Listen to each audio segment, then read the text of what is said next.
chapter of Searching for Dragons, the second book in this series. I'm gonna have to like move my head a lot more than usual because of the eye holes. Woohoo, mask day. So we left off where Crown Prince Jerilum is being sent to a school to be trained to be a good boy. Mendembar has some feelings for Cimarine. Cimarine and Kazul are planning to stay at the castle for a few days. Well, Kazul feels better. And Morwen and Telemaine are examining the wizard's staff. I think that's just about everything going on with the important people. So, here we go. Chapter 18, in which Willin finally gets to arrange a formal celebration. For the next several days, Mendembar was busier than he could remember being for a long, long time.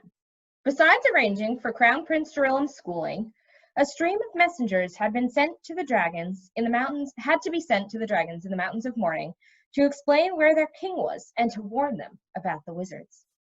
Morwen and Telemaine argued constantly about what they were finding out from the wizard staffs, and when they weren't arguing, they were asking for obscure reference books and peculiar ingredients for their spells. Between the two of them, they kept the small castle staff busy hunting for things.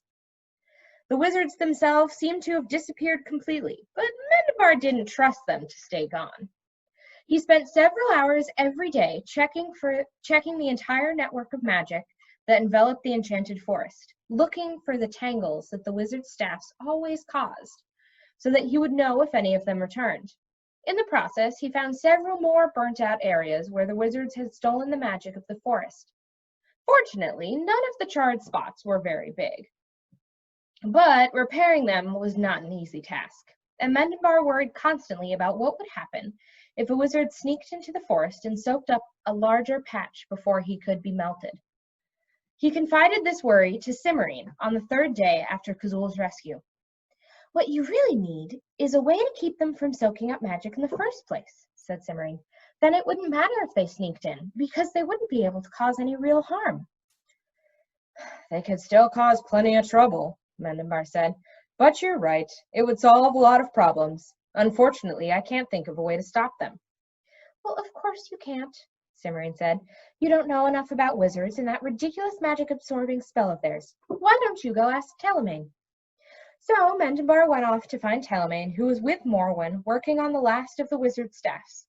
At first, Telemaine was a little annoyed at being interrupted, but when Mendembar explained his problem, the magician nodded. "An automatic spell to reroute any magical power should do the trick," Telemaine said.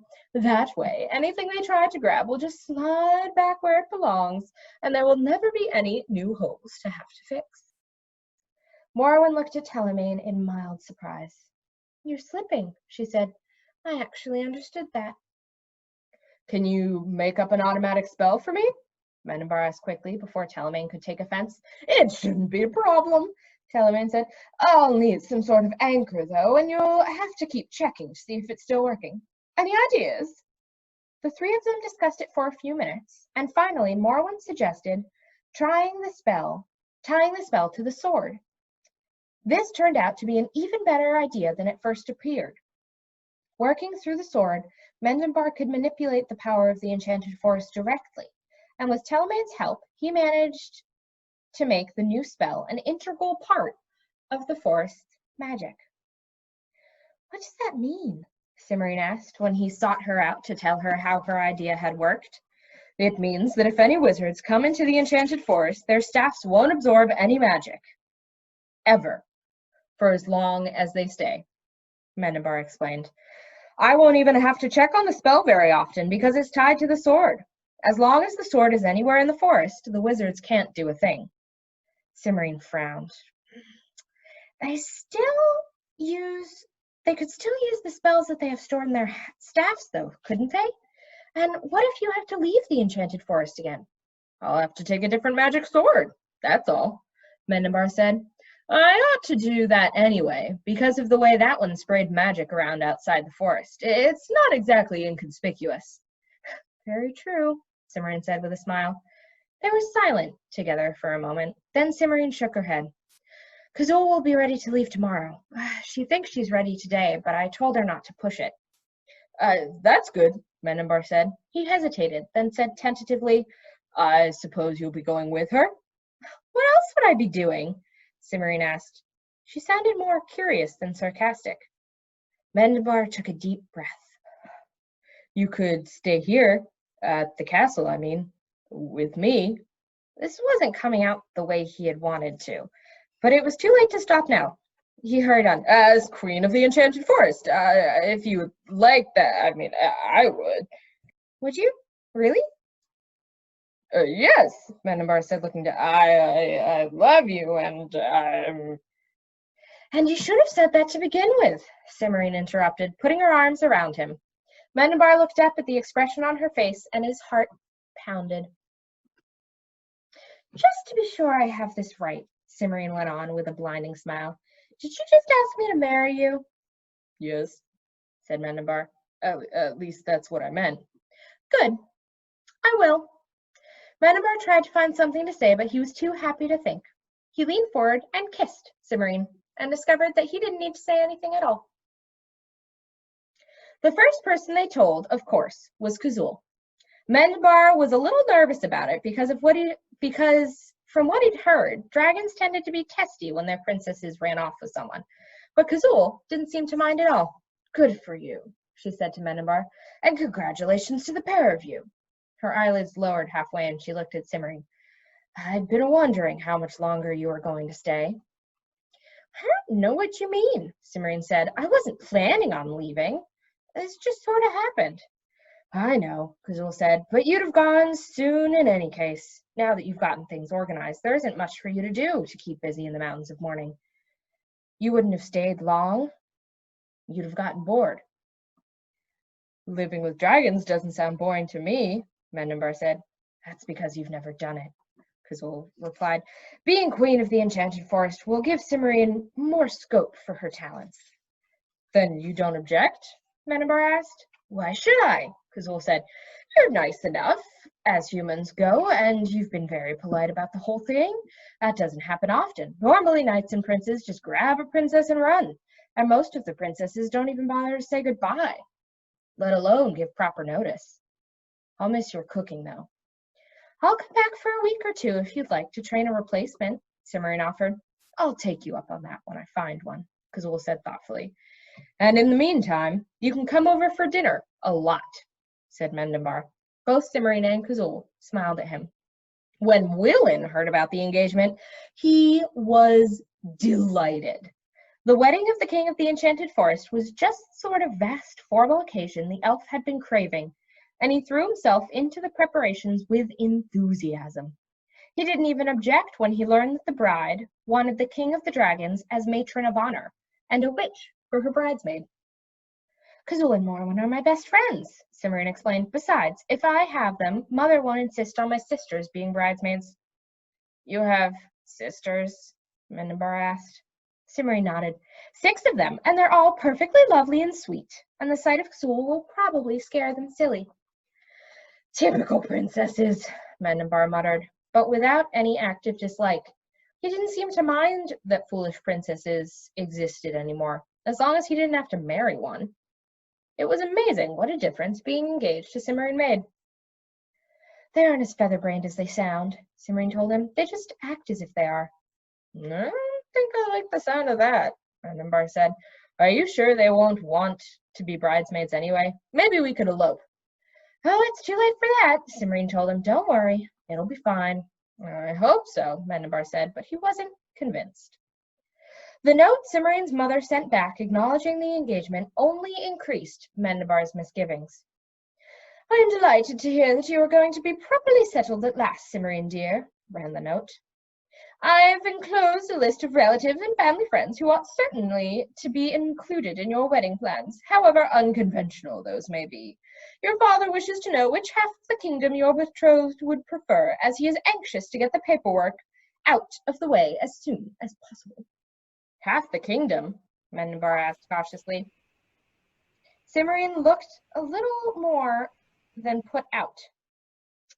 It's usually the reward for rescuing a princess from a dragon. I hope they've forgotten about it, But I should have known better. Mother would never do anything so incorrect. Well, I don't want it. One kingdom is more than enough for me, Mandenbar said. Then you'd better write them immediately and tell them so, Cimmerian advised. Otherwise, they'll have all the forms and documents and records written out and signed by 20 noble witnesses and sealed by every member of Father's Council, and you'll never be able to get rid of it. Well, I'll see to it at once, then. Good. Cimmerian picked up the long list of names that had been enclosed with the note. I'll take this to Willen so someone can start addressing the invitations. Do we have to invite all of them?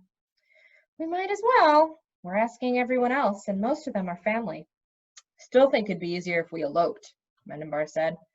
The guest list was enormous. Almost all the dragons were coming. So were many of their princesses, past and present. After some initial misgivings, Cimmerian's entire family decided to attend, including all 6 of her sisters, their husbands, her 14 nieces and nephews, her parents, 3 of her aunts, 2 uncles, 17 cousins, and her fairy godmother. Queen Alexandra was also coming along with all 12 of her daughters. Mandenbar couldn't help feeling a little nervous about it, out of habit. All the kings and queens and princesses and grand dukes who lived around the edges of the enchanted forest had been invited. And so had most of the odd and unusual people who lived inside the forest itself. Even the ogres and trolls had agreed to behave themselves if they were allowed to be present. In fact, the only people who hadn't been invited were the wizards. This wedding will be the most prestigious event in years, Willen said happily as the acceptances poured in. It's certainly going to be the biggest, Mandenbar said, gazing at the stacks of paper in mild amazement. Where are we going to put them all? Oh, you're not to worry about that, Your Majesty, Willen told him sternly. It's my job to oversee the preparations, and that includes arranging appropriate places to hold the ceremony and the reception afterwards. I really think it'd be easier to elope, Mandenbar grumbled. Yes, Sophia. Why does Cimmerian have such a big family? Because she's a princess, and often in fairy tale princess families, they have, anywhere from 5 to 12 kids. It's the thing. Oh, I didn't know that. Yeah. I find it kind of silly, though, if most of them have to be taken away by dragons, because then you have, no kingdom left over afterwards. Nox, what's up? What about Cimmerian's friend? The one that she met? Yeah. I don't know. It hasn't said anything about her, but I was just thinking the exact same thing. I wonder where Alienora is. Hopefully she'll show up. We'll see. In the end, they decided to hold the wedding in the Fireflower Meadow. The gargoyle in Mandenbar's study complained about the decision long and loudly because he would obviously be unable to attend. But the meadow was the only open area in the entire enchanted forest that would be large enough for the enormous crowd of guests. I bet you think that makes it all right, the gargoyle told Mandenbar and Cimmerian several days before the wedding. Just because you want to have hundreds and hundreds of people at your wedding, I'm supposed to smile and say I don't mind being left out. Well, it isn't right, and I won't do it. I wouldn't expect you to smile about anything, Mandenbar said. Cimmerian studied the gargoyle thoughtfully. If you're that eager to come, I suppose we could take the molding out of the corner part and find someone to bring you down to the field to watch. The gargoyle looked at her in alarm. Take me apart? Oh, no, you don't. I'm not stupid. I know what would happen. Even if you managed to get me out of here without damaging me, you'd forget to put me back afterwards, and I'd spend centuries in a storeroom somewhere, dusty and dried out. Well, then I'm afraid all I can do is stop in here before I leave for the ceremony, Cimmerian said. Unless Telemaine can fix up a spell on one of the windows so you can watch. I don't want that magician messing around with anything in my... Wait a minute, you'll stop in? You mean here? In this room?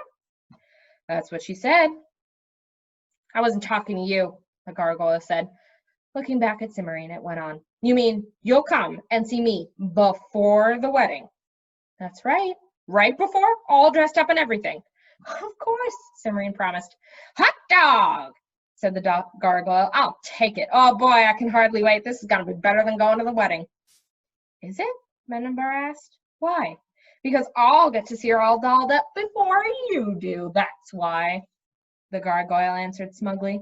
Everyone knows the groom doesn't get to see the bride on the wedding day until the ceremony, and she's gonna stop here first. Oh boy, oh boy, oh boy! Mendemar looked at Cimmerian. He's right, you know, Cimmerian said apologetically, and I have promised. He's never gonna let me forget this, Mendemar muttered, and he left to talk to Telemaine about setting up the Fireflower meadow for the wedding. Despite Willen's determination to handle the wedding plans himself, there were a number of things that only Mendemar could do. Among the most important was making sure that the Fireflower meadow and the area around it stayed firmly in one place on the day of the wedding, so the guests could find it. The night before the ceremony, Mendemar and Telemaine went over the whole field an inch at a time to make certain that all the fireflowers had been picked so none of the guests would get an accidental hot foot, and to take care of any lingering minor enchantments. They found 2 princesses who had been turned into pinks, a frog prince, and a hedgehog that had once been somebody's groom. All of them were grateful to be disenchanted and happy to be invited to the wedding. The day of the wedding dawned bright and clear. Telemaine had spent most of the previous week making sure that it would, while explaining to anyone that would listen that weather magic worked best if set up over a long period of time, which was what made it so difficult. The guests started arriving early, and Mendemar was kept busy greeting them. A large corner of the field had been roped off as a landing place for the dragons, and for most of the morning the sky was full of flashing green wings. Balamor and Dobelan, who had come the previous evening to make sure their cauldron of plenty would have enough time to produce the proper wedding dinner for so many guests, directed traffic, as they were the only ones large enough for the dragons to see clearly from a distance amid the growing crowd. Jack was early too. He parked his wagon in the corner of the field and did a brisk business selling 7-league boots, cloaks of invisibility, and magic rings, along with wrapping paper and tape, to those who had forgotten to bring wedding presents. Nearby, all 9 of Morwyn's cats prowled on, around, and under and through the stacks of gifts that were covering the 6 long benches that had been set up to hold them. Whenever someone brought a new package to lay on the benches, 3 of the cats would converge on him and purr loudly, while the others kept a watchful eye on the rest of the presents. Slowly, the meadow filled up. Everyone was in a good mood. Everyone was on his or her best behavior, and everyone was trying to be helpful. Several of Cimmerian's sisters were comparing notes with Dragon's ex-princesses, while her mother helped Queen Alexandra and her daughters, who did not seem nearly as awful as Mendemar had remembered, set bowls of punch and trays of sandwiches at a table at the far end of the meadow for people to nibble on until dinner was served. Herman and his flock of children, now including Crown Prince Jerillam, arrived and brought several bags of walnuts from Jack to feed the squirrels. Jerillam was delighted to discover that the squirrels would give him advice about quests. He went through 3 bags of nuts before the ceremony began and had to be almost dragged to his seat when the time came. His uncle, Prince Rupert, showed up last minute wearing a black cloak and an enormous fake mustache. He looked very wicked and thoroughly pleased with himself. Finally, everyone was there. Everything was ready, and it was time. Resplendent in deep green velvet, milk-white satin, and his very best crown, Mendemar waited nervously while magicians, a talented group of Goldwing's shadow music elves, began the wedding march. Willen, who had first argued, but not very hard, that he was not the proper person to be a groomsman because he was Mendemar's steward, came down the long open aisle with Morwen, who was wearing her best black robe. Following them came Kazul, the matron of honor, and Telemaine, Mendemar's best man. Then came Cimmerian, and Mendemar forgot about everything else. Instead of her usual crown of black braids, Cimmerian had let her hair hang in loose, shining waves down her back. She wore a wreath of fireflowers, specially enchanted to burn without being hot or setting anything ablaze. From the wreath hung a veil of silver lace, and her bouquet was of fireflowers too. Her dress was shimmering snow silk trimmed with silver, and she was stunningly beautiful. The ceremony went by in a blur, but Mendemar was pretty sure he hadn't made any mistakes because suddenly he was kissing Cimmerian and everyone had cheered. He felt like cheering himself. A finger poked him surreptitiously. With considerable reluctance, Mendemar broke away from Cimmerian and turned. Enough, Telemann said, his voice low, to Mendenbar. Now it's time for the party. Mendenbar looked at Cimmerian, who gave him a smile, as if to say she didn't think it was enough either, but that there was nothing they could do about it now. He looked back at Telemann. I knew we should have eloped, he said. Cimmerian laughed and shook her head at him. You don't really mean that, any more than you mean it when you complain about the gargoyle, she said. Who told you that? The gargoyle did, she admitted. And they both laughed. Come enjoy the party. Arm in arm, the king and the queen of the enchanted forest went to accept congratulations from their guests. And that's the end of the book.